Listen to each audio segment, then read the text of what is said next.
को लाभ होगा, समाज को भी लाभ होगा, देश को भी लाभ होगा, सबके लाभ के लिए सब काम करेंगे। आज पोलियो ड्रॉप पिलाएंगे, सड़कों पर उद्घाटन है। आज हरियाणा में कोई विशेष घोषणा योग को लेकर? योग सर्व जीवन सर्व सामान्य का हिस्सा बने, इसके लिए हम प्रयत्न करेंगे। सफल कार्यक्रम रहा है। मनोहरलाल खट्टर योग करनाल में इन्होंने योग किया है। हम दोबारा उसी पे लौट रहे हैं जिसका जिक्र आप कर रहे थे भारत जी, वो तो पूरा करें, लेकिन एक चीज और बताइए, क्योंकि भारत के भीतर में योग हर प्रधानमंत्री बंद कमरे में करता होगा, इससे इनकार नहीं है, लेकिन सार्वजनिक तौर पर और पूरे देश को योग से जोड़ लेने की परिस्थितियों में भी हिंदुस्तान आ गया, ये प्राइम मिनिस्टर मोदी ने दिखाया। मनोहरलाल खट्टर जिस बात का जिक्र कर रहे थे, प्राइम मिनिस्टर जिस बात का जिक्र करते, ये सभी आरएसएस राष्ट्रीय स्वयंसेवक संघ से निकले हुए हैं। राष्ट्रीय स्वयंसेवक संघ सामाजिक शुद्धिकरण की दिशा में लगातार काम करता है।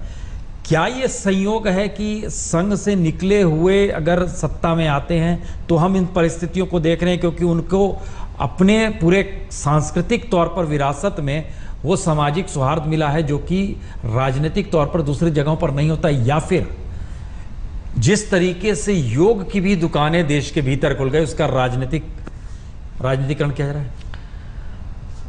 दोनों बातों का अपना स्थान है। आज विश्व की जितनी भी राजनीति है वो 3 करंट में धाराओं में बहती है। पहला कल्चरल रिग्लोरिफिकेशन, जो सांस्कृतिक जो हमारा गौरव है उसको पुनः स्थापित करना, जिसमें राइट विंग बह जाता है। देखिए, हम एक मिनट फिर रोक रहे हैं आपको। आर्मी चीफ से बातचीत हो रही है हमारे सहयोगी राहुल कंवल की, जरा सुना जाए उसे। सर, आप लोग किनारे में बैठे हुए थे, योगा नहीं कर रहे थे। कुछ लोग दर्शक दीर्घा में भी रहना चाहिए। कुछ लोग साक्षी बनने के लिए भी आए थे। हम लोग साक्षी बन रहे थे इस अंतर्राष्ट्रीय योग दिवस के। आपको लगा ऐसा कि आज पूरा योग पथ राजपथ ही आपने इसको एक शाखा बना दिया? नहीं, बिल्कुल नहीं, शाखा नहीं था ये। इसमें कोई दो मत नहीं कि प्रधानमंत्री जी ने कहा कि राजपथ योग पथ बना है, और निश्चित तौर पर यह एक विहंगम दृश्य देखने में आनंद आ रहा है। शुक्रिया, थैंक यू। सर, योग दिवस पे जो आज प्रदर्शनी हुई उस पर आपका क्या कहना है? वास्तव में जी, भारतन जी अपनी बात पूरी करें आप, क्योंकि हमारा सवाल वहीं पर अटका हुआ है कि क्या ये एक संयोग है भारत की राजनीति में, जहां पर राजनीति एक ऐसी दिशा से आई है जो सामाजिक तौर पर संगठन का जुड़ाव रहा है। मैं वही कह रहा था कि पूरे विश्व की राजनीति को देखने पे दिख रहा है कि मुख्य रूप से 3 धाराओं में राजनीति बहती है।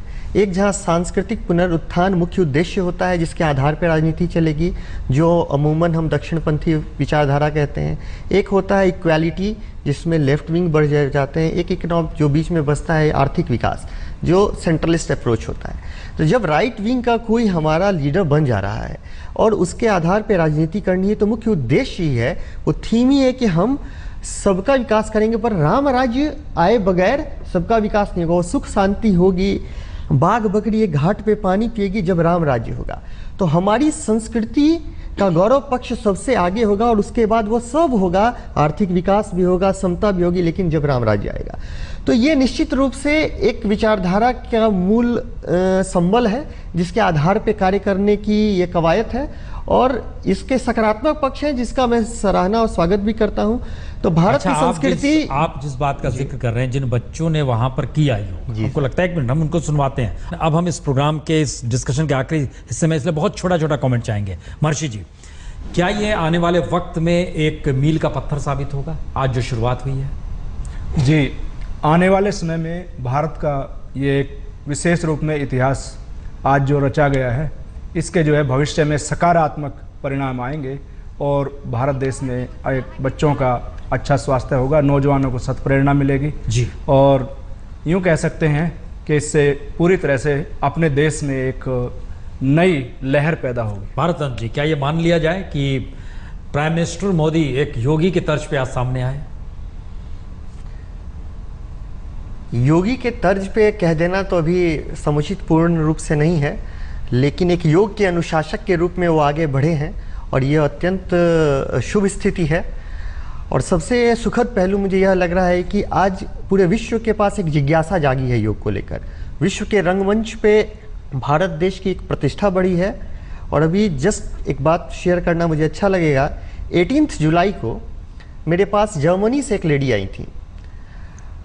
वो योग के प्रति उनका एक इंक्लिनेशन था सुनते हुए, तो उन्होंने जर्मनी में जहाँ जहाँ योग हो सकता था, इंस्टीट्यूट्स में गई, यूएस में गई, अमूमन उनको आसन, प्राणायाम, कुछ ध्यान, चैंटिंग, ट्रांसेंडेंटल मेडिटेशन, यह सब बताया गया। अल्टीमेटली उन्होंने देखा कि योग है क्या, जो मैं पढ़ रही हूँ वो मिल कहीं नहीं रहा है, तो उसका रूट इंडिया है। ये इस जिज्ञासा ने उन्हें इंडिया आने पे मजबूर किया। इंडिया में भी साउथ इंडिया के कुछ इंस्टीट्यूट्स में जाने के बाद अल्टीमेटली उनको यह बताया गया कि विहंगम योग संस्थान एक ऐसा संस्थान है जहाँ पे तन मन से अलग आत्मा स्वयं साधना करता है। इस सिद्धांत पे योग की